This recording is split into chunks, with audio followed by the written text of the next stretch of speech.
Assalamualaikum warahmatullahi wabarakatuh. Bertemu lagi dengan saya Siti Aisyah.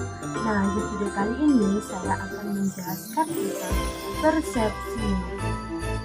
Nah, sebelumnya, pernahkah kamu dan temanmu melihat hal yang sama, tapi memikirkan hal yang berbeda?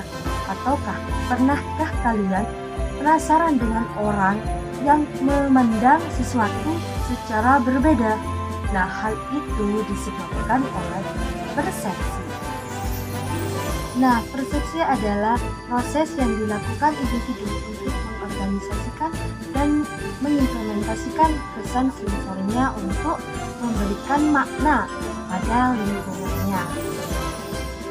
Dan secara sederhana, persepsi ini dapat diartikan sebagai proses yang terjadi di dalam seorang dimulai dari jiwa perangsangan seperti melihat, meraba, dan juga mendengar, sampai perangsangan itu diproses dalam pikiran seseorang yang disadari dan dimengerti oleh seseorang tersebut.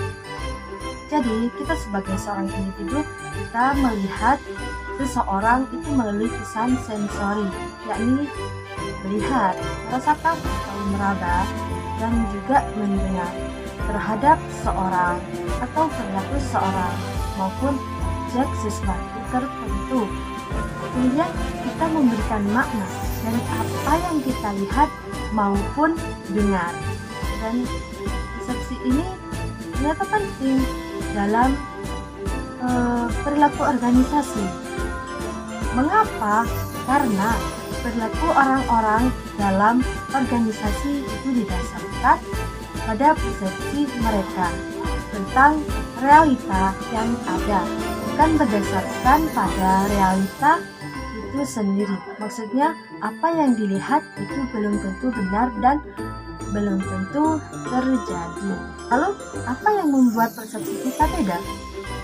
Nah, setidaknya ada 5 hal yang membuat seseorang memiliki perbedaan, yaitu ada fisiologis, minat, kebutuhan, pengalaman, dan juga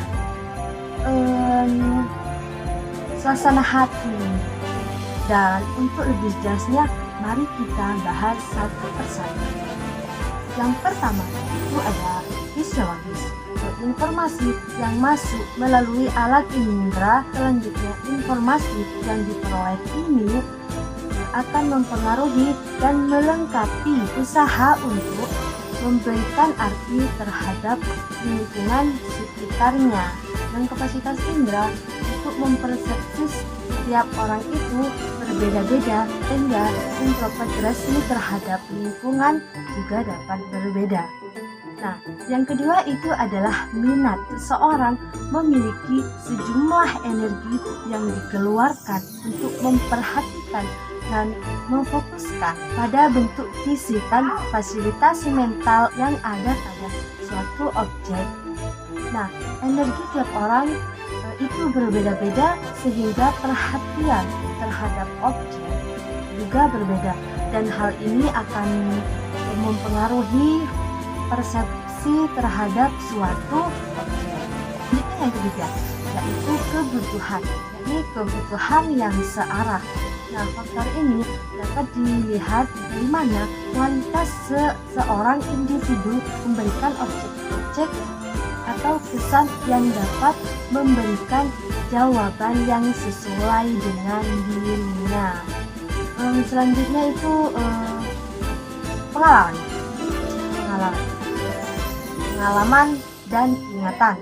Pengalaman dapat dikatakan tergantung pada ingatan, dalam arti sejauh mana seseorang dapat mengingat kejadian-kejadian lampau untuk mengetahui dalam pengantaran luas.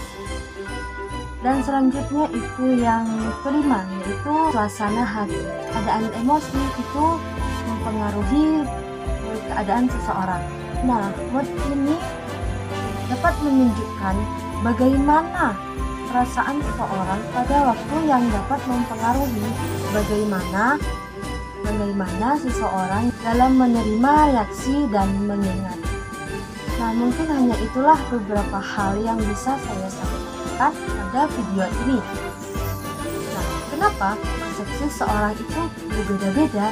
Jadi kita jangan kaget apabila teman kita itu berbeda pendapat dengan kita dalam melihat suatu melihat hal yang sama.